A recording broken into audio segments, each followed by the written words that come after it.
Ya, antara Pak SI dan Pak CT seharusnya ngaca diri sendiri gitu loh, ngaca diri sendiri. Kalian itu bukan manusia super, manusia sempurna. Kalian juga punya dosa gitu loh. Dan membuka-buka aib di media itu adalah sesuatu hal yang menjijikan, perlukan ya. Dan ini sesungguhnya bisa menjadi penghambat ya. Tapi yang akan lebih disayangkan ya, kalau sampai saat ini sudah percaya Yesus tapi masih terus bermain-main dengan dosa, mah ini mah kurang ajar namanya Pak Paul. Ya memang harus Ya, bertobat gitu. harus Jadi tobat. Kalau ya, ternyata memang masih pada doyan janda, ya harus bertobat. Kalau masa lalu, ya namanya masa lalu ya. Tapi kalau sampai hari ini masih doyan janda, wah, kita doakan supaya titiknya dikebiri sama Tuhan tuh. betul betul betul. Ya toh? Ya. Makanya saran saya sih kalau CT SI dengar ini, ya kalian dua tutuplah mulut gitu loh. Kalian itu ya sama-sama orang kotor gitu loh. Kita semua ini sama-sama kotor. Ya tutuplah mulut. Ayo, bila perlu video-video kalian itu dihapus sajalah supaya itu Iya, tidak bikin menjadi malu. jejak digital 5 tahun atau berapa tahun ke depan. Itu ini kan hapus aja lah yang begitu. Urusan duit-duit itu ya, kalau memang Anda ini sebenarnya hati nurani saja Pak Paul. Hmm. Kalau hati nuraninya bagus, ya saya percaya hal seperti ini tidak akan terjadi. Tapi kalau memang hati nuraninya sudah kotor Pak Paul, itu tidak akan mempan dengan teguran sekeras apapun Pak Paul. Pavel, wah ini Pavel ini lagi gencar ini ya membangun. Nanti kita mau support gerejanya Pavel ya, kita mau support pembangunan gerejanya Pavel 88 ya. Oke Pavel dulu sharing dulu nih, wah curhat dulu nih.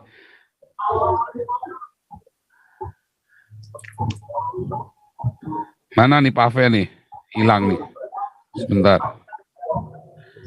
Pavel, Madoke, mana? Ada kok itu. Sebentar. Mikrofonnya udah nyala belum? Oh, udah kok nih. Ya, silakan. Cek. Ya, udah masuk. Oke. Ya, terima kasih Pak Paul untuk waktunya. Ya, memang sangat menyedihkan ya apa yang dipertontonkan oleh kedua orang yang katanya hamba Tuhan, hamba Allah. Dan saya juga merasa sedih gitu kan, karena ini benar-benar menjadi gorengan empuk daripada kadrun-kadrun yang menurut saya kesempatan untuk mereka mempermalukan kekristenan. Tapi sebenarnya kekristenan itu tidak bisa dipermalukan oleh siapapun.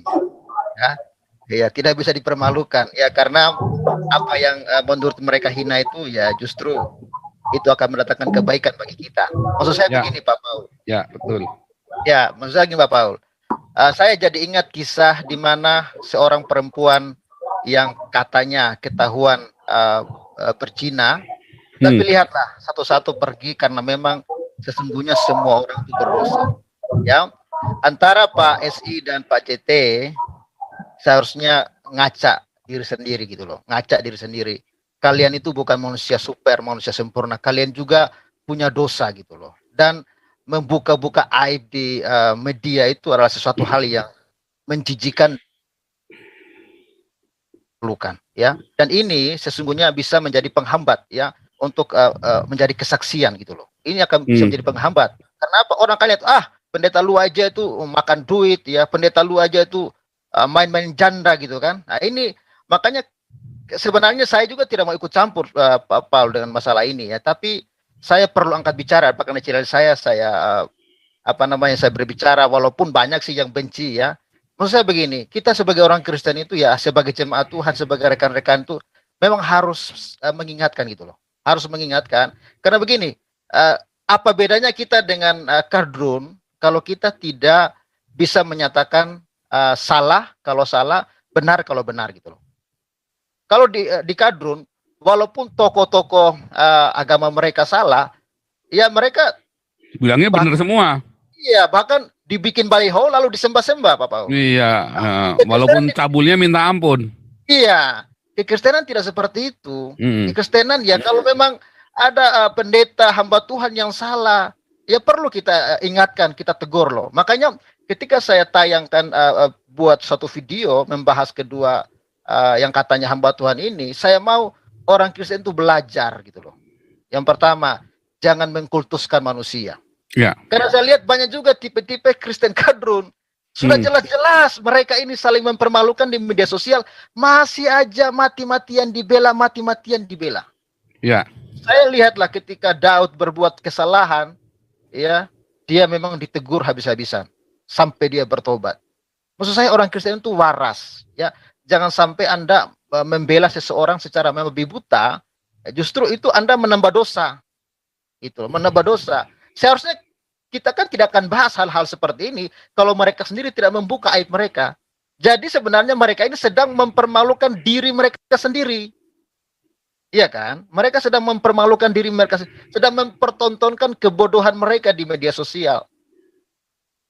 Ya kalau yang diperdebatkan hal-hal yang penting sih bagus ya. Ya tapi oke lah, semua kan sudah terlanjur, sudah basah lah menurut saya ya. Dan memang ini ya pukulan telak lah ya bagi kita semua, supaya kalau hal-hal yang privat, hal-hal dosa itu tidak usahlah sok-sok kita mengumbar-umbar gitu loh. Karena ketika kita menuduh orang berdosa, kita juga orang berdosa. Ya kan? Makanya Yesus mengatakan, aku datang bukan untuk orang yang suci, bukan untuk orang yang sehat, tapi untuk orang yang sakit. Ya kita semua ini sakit, punya masa lalu juga. Ya kan? Tapi yang akan lebih disayangkan ya kalau sampai saat ini sudah percaya Yesus tapi masih terus bermain-main dengan dosa, ini mah kurang ajar namanya Pak Paul. Ya memang harus bertobat gitu. Jadi harus tobat. Kalau ya. ternyata memang masih pada doyan janda ya harus bertobat. Kalau masa lalu ya namanya masa lalu ya, tapi kalau sampai hari ini masih doyan janda, wah, kita doakan supaya titiknya dikebiri sama Tuhan tuh. Betul. Iya toh? Makanya saran saya sih kalau CT, SI dengar ini, ya kalian dua tutuplah mulut gitu loh. Kalian itu ya sama-sama orang kotor gitu loh.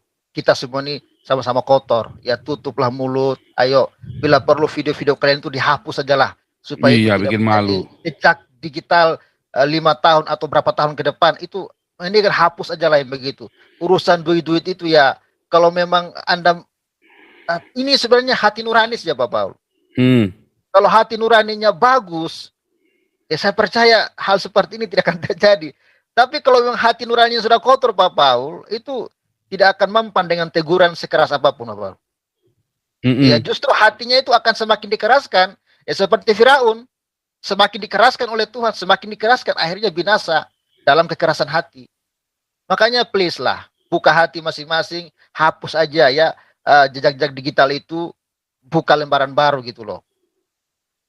Begitu kira-kira sementara Pak Paul untuk benar juga ya, itu cuman sudah dipotong-potong sama orang loh videonya. Iya, tapi kalau sudah potong-potong ya itu menurut saya ya itu sudah risiko, karena setiap dosa kan pasti ada konsekuensi Pak Paul.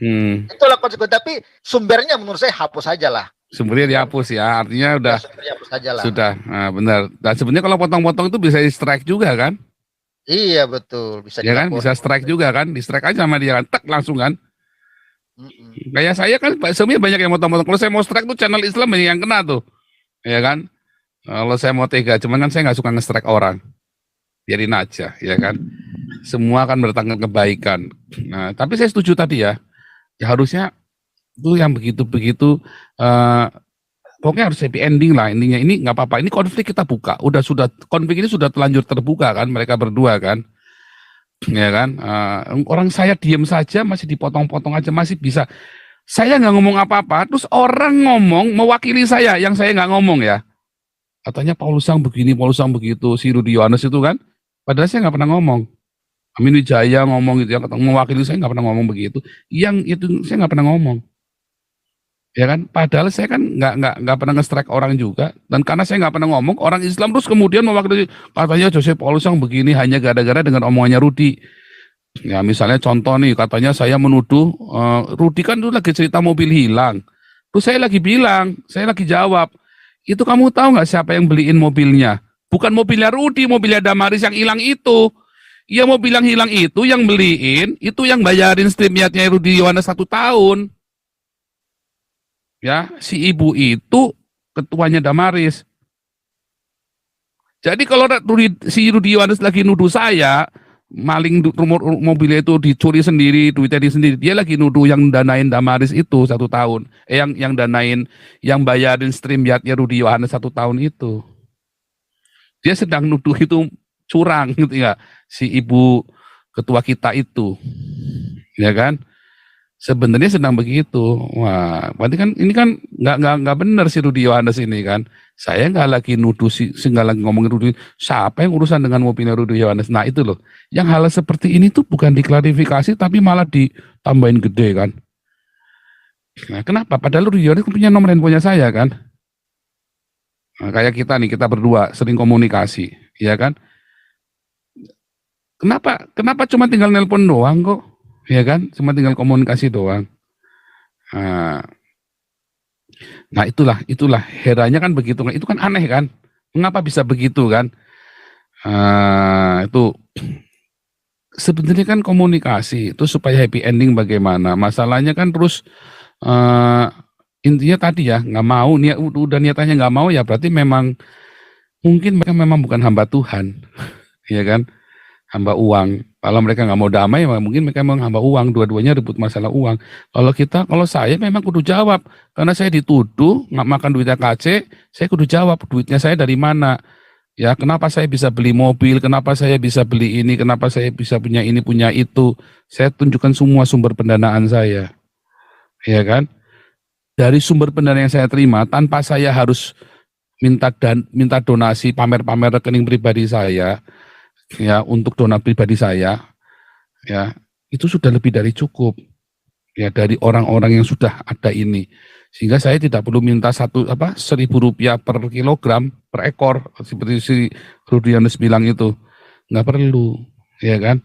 Dan Rudi Yohanes sendiri tidak pernah bisa membuktikan, makanya tadi yang Sarah tadi bilang, saya bilang nggak bisa, jangan, karena Rudi Yohanes juga seringkali menyebutkan, nah ini katanya Amin Wijaya. Nah Amin Wijaya merasa nggak ngomong begitu katanya. Nah kalau memang Amin Wijaya ngomong begitu, wah ini orang benar-benar sakaunya bukan, nggak tahu sakaunya sakau kencingnya onta yang udah umur 100 tahun nih pasti nih.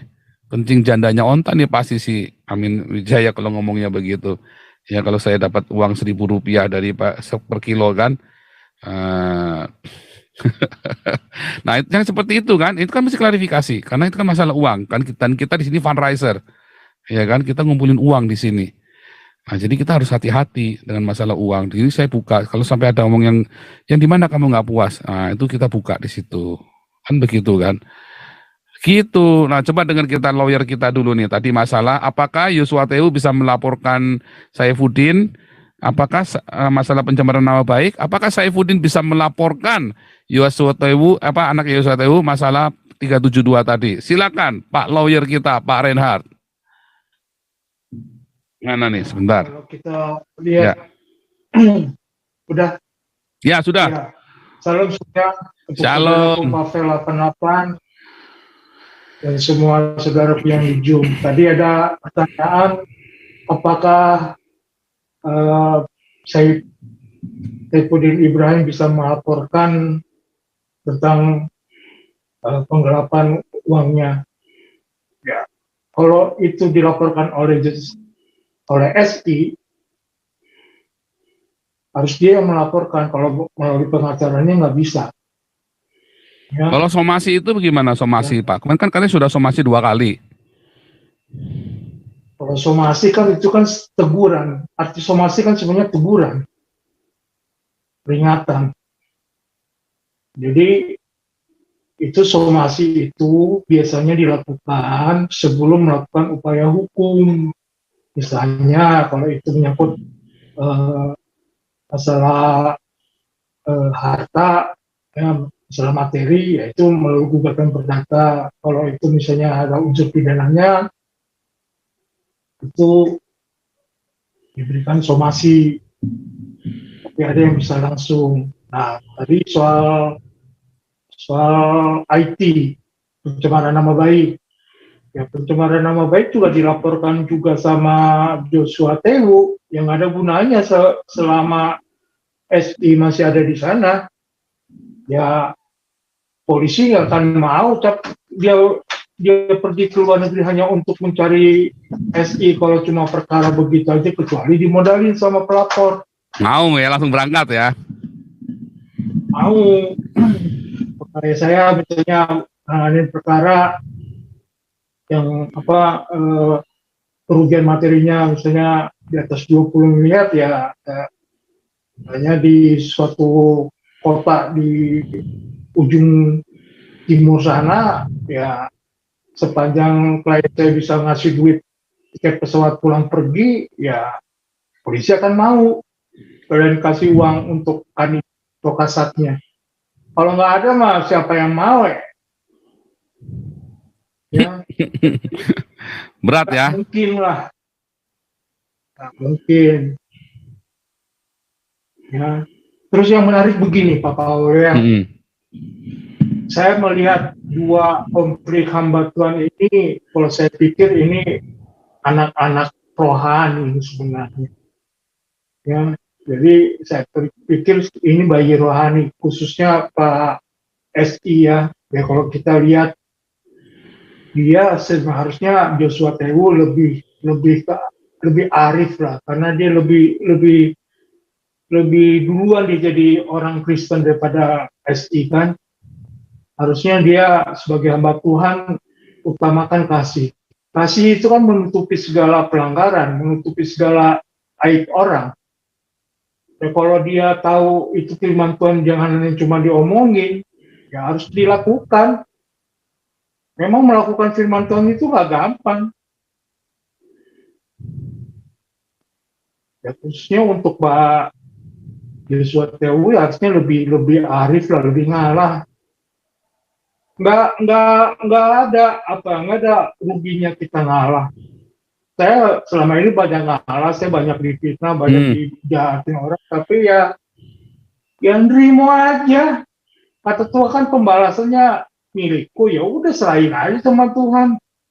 Cuma memang kalau untuk 3 bulan pertama gondoknya luar biasa Pak Paul. Tapi ya itu konsekuensinya.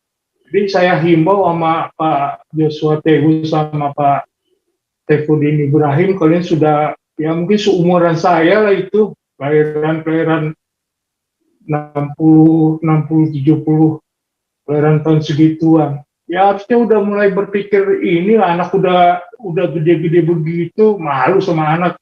Apalagi Pak Saifuddin udah punya cucu. Harusnya lebih bersikap arif lah, nggak usah mempertontonkan apalagi menjual keaiban, keburukan orang di dunia yang begini luasnya. Nggak perlu lah, karena Tuhan bilang apa yang kamu pakai ukurannya itu akan dipakaikan lagi. Ya sekarang kita ungkap aib seseorang, ya nanti suatu saat aib kita yang akan dibongkar, itu konsekuensinya.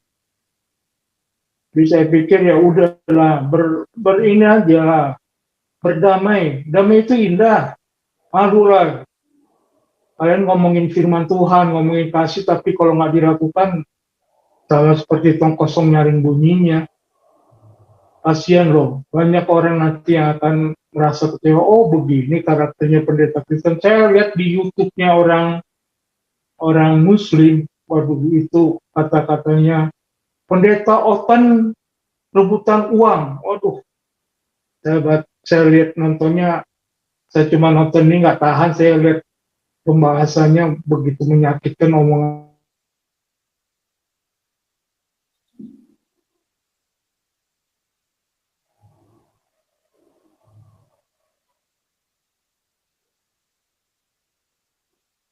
Pak Renat.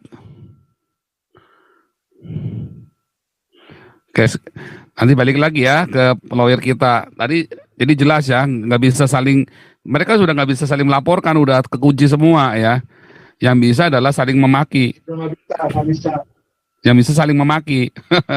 Nah, cuman daripada saling memaki, kalau menurut saya mereka baikan. Saya yakin nanti uang itu akan ada gantinya.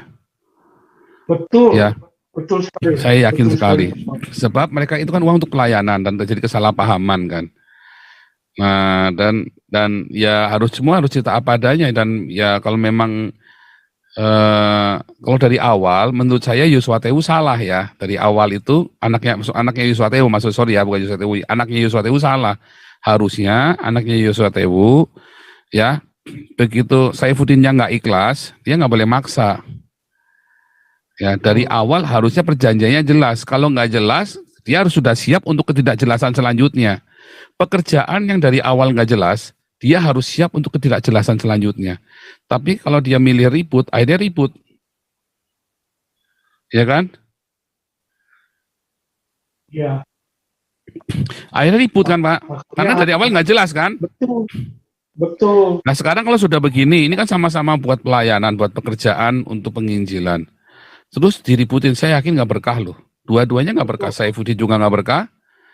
Ya, si anak ini kan juga nggak berkah. Ya kan, si anak ini kan yang anaknya siapa? Si Joe namanya ya. Jadi kan nggak berkah juga. Nah, kesalahannya orang tuanya si Joe ini, si Yosua Tewu, ya, ya menurut saya seharusnya dia langsung ngomong. Kalau perlu dia gantiin. Tetapi yang lebih salah lagi Saifuddin, paling salah. Urusan duit, bongkar-bongkar masalah jandanya Yosua Tewu, wah itu mah udah gak nyambung sama sekali. Ini udah dendam namanya. Bukan mengatakan, oh saya harus mengatakan kebenaran. Oh bukan, saya itu jelas itu dendam. Kalau saya dengan kasus dengan Gilbert, saya mengatakan kebenaran. Ya kan? Saya mengkritik Gilbert. Kalau Yosua Tewu dengan Saifuddin, urusan ini dendam. Ya saling mencaci maki. Ya kan? Nah itu tapi gitu orang nggak ngerti ya. Gitu saja orang nggak ngerti bedanya dendam dengan mencaci maki, dengan mengatakan kebenaran. Kalau saya dengan Gilbert bukan dendam. Saya nggak punya urusan apa, saya nggak kenal Gilbert. Nggak kenal sedikit pun saya dengan Gilbert. Ya, tetapi karena si Gilbert buka celah, ya, dia ngomongin saya anak iblis, dendam nggak, saya nggak juga, nggak ngefek juga buat saya. Cuman itu kan kesempatan saya punya kesempatan untuk saya menyingkapkan, membongkar, ya kan, kelakuan para pendeta. Gilbert yang mewakilinya. Yang saya kritik bukan cuma Gilbert, Philip Mantova, Niko, tetapi saya pakai namanya Gilbert satu, seakan sebagai ikon perlawanan ya jemaat ya menghadapi pendeta-pendeta yang hedonisme. Nah itu beda, orang itu udah nggak ngerti bedanya ya antara dendam. Udah dendam gitu masih diolok-olok kan, katanya Saifuddin membongkar dasar anjing-anjingnya Saifuddin tolol semua ya. Anjing-anjingnya Saifuddin memang tolol goblok semua ya. Soalnya kebiasaan jelek-jelekin Islam juga sih. Ya kan? Dari agama lamanya kan suka jelek-jelekin Kristen. Nah sekarang jadi jelek-jelekin Islam, makanya jadi tolol dan goblok juga anjing-anjingnya Saifuddin ini. Kenapa bisa tolol dan goblok? Ya karena udah nggak bisa ngebedain kebenaran. Udah itu jelas nuansanya Saifuddin itu dendam banget ya. Wah, udah bener dendam kayak dendam kusumat ya.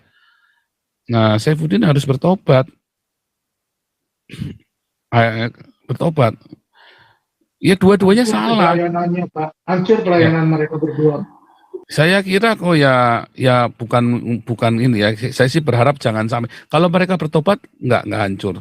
Kalau mereka cepat-cepat ya, mumpung ini kan masih ya begitu happy ending. Wah itu malah bagus. Itu menjadi kesaksian yang luar biasa. Betapa rendah hatinya mereka berdua. Tapi kalau enggak, rasanya kok saya yakin nggak pakai lama selesai semua dua-duanya. Kok saya potong dulu kok. Iya boleh, makanya saya jadikan co-host langsung.